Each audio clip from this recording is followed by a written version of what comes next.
Hey guys, my name is Alex, welcome back to the channel. Today we are going to talk about dips. The dip is a bodyweight exercise that you can perform on rings, parallels. The dip is a bodyweight exercise that targets your tricep, chest, shoulders and also traps. And it is performed by standing in a straight position on parallel bars, rings or straight bars, and then lowering yourself until your arms are parallel to the ground, and then you get back up. And that is actually the exercise. Now, it's one of the most important exercise when you do calisthenics because once you start to feel push-ups are getting easy, you then transit to dips, and dips are going to open a world of other skills for you. Now with the planche, you can actually take different approaches towards achieving it. The most popular one is the one where you basically do all the progressions with a resistance band and you get gradually stronger, and then you're able to do the planche by the end of the day. Another approach is to get strong enough to hold your body properly, and then you get that by doing basics basically. Like every single top athlete tells you to do basics for reason. If you strengthen your body overall, you will get strong enough to eventually do a planche. It will take you less time to achieve it. And this is another approach, which you basically focus more on basics rather than focusing on progressions themselves. Like progressions can take you so far, but if your body is not strong enough, you won't really be able to do a planche in a short period of time. And that is different for everyone, because you have tall people, short people, you have different leverages, and someone is going to be prone to achieving the planche faster because of leverages. Maybe they have long arms or something like that. Somebody is going to have shorter arms and it will take them longer. But nevertheless, it's not like you cannot achieve the planche if you have shorter limbs. You just get stronger and you can gradually achieve it. Another important point during the planche is basically like weight distribution. Why don't you see a lot of calisthenics athletes training legs? If you put mass on your legs and you're a tall dude, then it's going to be even harder, because you have to lean even more forward and you're going to activate more of your shoulders. If you have a little bit less mass on your legs, but of course that doesn't mean you don't have to train your legs. You always have to train your legs because you need to have strong legs.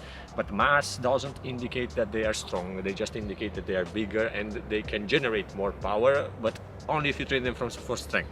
If you have a stronger upper body and let's say like skinny chicken legs, you are going to be able to do the planche, I think, like faster than other people, because you're going to have a lot of weight here and less weight down there, which is going to help you a lot. My first planche, I haven't done any work with the resistance band to achieve it. I only focused on bodyweight exercises. And the only reason I actually did resistance band was because I needed to clean my form, because I had my elbows bent during the planche. Instead of being like this, I had something like this. But nevertheless, a planche is always a planche, even if you have slightly bent elbows. Like, you still need the strength to hold it, even if your form is not proper. But I think the purpose of resistance bands isn't to make you stronger for the planche itself, is to help you to understand the movement pattern, because you have to spend time in the position in order for your body to allow itself to understand how to stay in that position. And that, I think, is the crucial thing to learning the planche. And what is going to make you stronger for the planche? Of course, basics, a lot of handstand push-ups, a lot of dips and all that stuff. And also, let's say, pseudo planche push-ups on the floor can also help a lot. But you'll see once I show you like dips in general, if you continuously lean forward, you're going to somewhat mimic that. Okay, now what to do if you cannot do a dip yet? Don't stress out. You have to get stronger. Maybe you're stuck at somewhat like 10 push-ups but you can do a dip. You can solve that by doing several exercises, like the tricep dip, which is like a really basic exercise that can help you actually get strong enough to do the dip. You can also get stronger with push-ups. That will help. But if you want to take a resistance band approach, you can use a 20 kg resistance band or a 30 kg resistance band and try to do a dip with that. It will make the exercise easier for you, and you will spend time during the exercise, which will make your body adapt to the exercise. If you don't have money for resistance bands, because when I started out I was like penniless and had no money, I did more push-ups. Like that's going to solve the problem for you. You do more push-ups or you do negatives. Negative dips are a great way to learn the dip because you spend time on the negative part of the movement and you slowly decrease towards the end of a dip, let's say. Now, about rep ranges. Let's say if you get to like 20 push-ups in a row, you should be able to do somewhat of a dip. I think like that is like mandatory. If you're stuck to like 6 push-ups, don't even think about the dip, get stronger with push-ups. What are you, a 9-year-old? If you don't have enough push-ups, don't start with the dips, keep going with the push-up. The push-up is a great exercise for building chest muscles and triceps and shoulders, and also abs. They mimic a plank, bro. Honestly, I'm not really comfortable with rep ranges and all that stuff. When I started training, I didn't think about that. I thought maybe I did 10 push-ups, let's say, I felt strong enough and I tried to do a dip. That's it. I failed, then I went back to push-ups again. Like, I don't really have any preparation, I didn't do like your 2-week course on how to become a calisthenics coach to show you paper that I'm qualified for teaching you.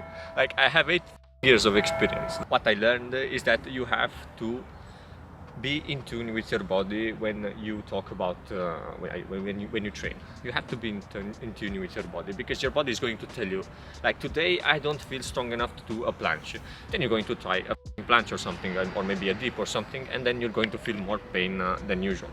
When you first start doing dips, you're probably going to feel inflammation here or maybe pain the next day. It also happens to me when I stopped doing dips, period. Before, if I stopped because I was sick or something or I couldn't train, when I got back to doing dips, I always felt a little bit of chest pain here, but I pushed somewhat anyways. Now, I always trained in regards to how I felt about training. I always did like sets and reps. When I was working towards my goals, instead of doing a schematic workout program, I always did let's say I went for 300 push-ups, then when I got strong enough I went for 300 dips. Now everybody has a different type of body. Let's say someone is more taken towards skills and others put on mass more easily, and let's say they're heavier on the heavier side, and they find it difficult to do calisthenics skill, and that's not a problem. Everybody has to take their times. It took me more years to learn something than another guy took maybe 6 months to learn something. That is perfectly normal. We are not here to compete and be the greatest in the planet, because if you're not in the top 0.0000001%, you're not going to make it.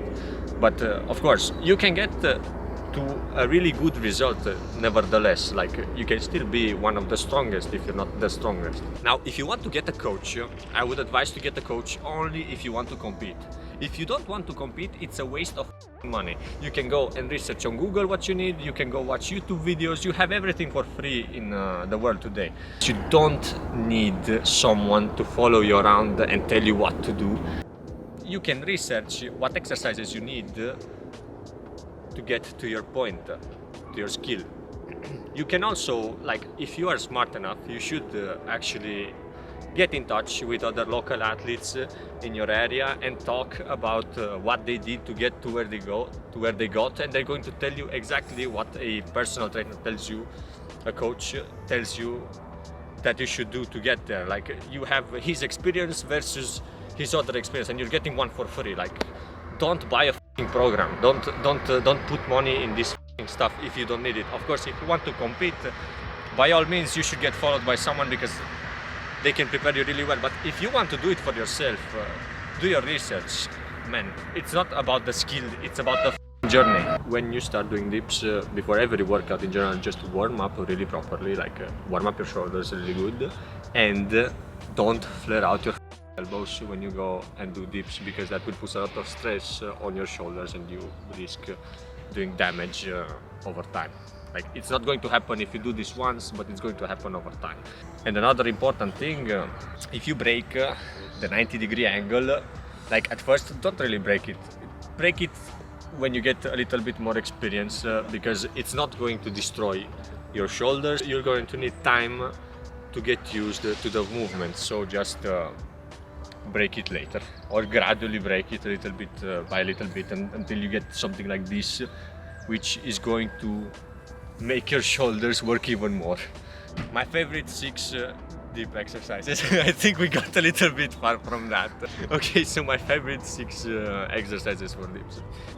The normal dip, which focuses like on your tricep, shoulders and chest all together, like it's perfectly normal. You just stay in a hollow body position and you push down and try not to get like over-rounded or over-arched, like never over-arched during your dips. You could stress your shoulders and then you get down and up. The second exercise is a chest dip, which is very similar to an advanced stack push-up, but not really, because you're not getting all the way up. Another exercise that I like a lot is the advanced stack planche push-up. It's not a dip, but it's very similar to a dip for me. It's like going to the next level. Now, you're going to have the ones which you slightly lean forward, which will put more emphasis on your shoulders. Then another one is the planche push-up, but I'm going to show you a straddle planche push-up because the planche push-up is a little bit difficult for me. But the last exercise are airplanes. They look ugly, but they do their job when you try to train your shoulders a lot. Like they can take your shoulders to the next level, bro. And also your wrists have to be really strong in order to do them, because you're going to do something somewhat of this, and it's going to put a lot of pressure here. Hey guys, I hope this video helps. It's a little bit like my opinion on this stuff, and I hope you like it. If you liked it, leave a like, share and subscribe to my channel so you get more content like this. And also I'm going to do the push level video somewhat soon, maybe a little bit better than the last one. And that's it. Thanks guys, have a nice day.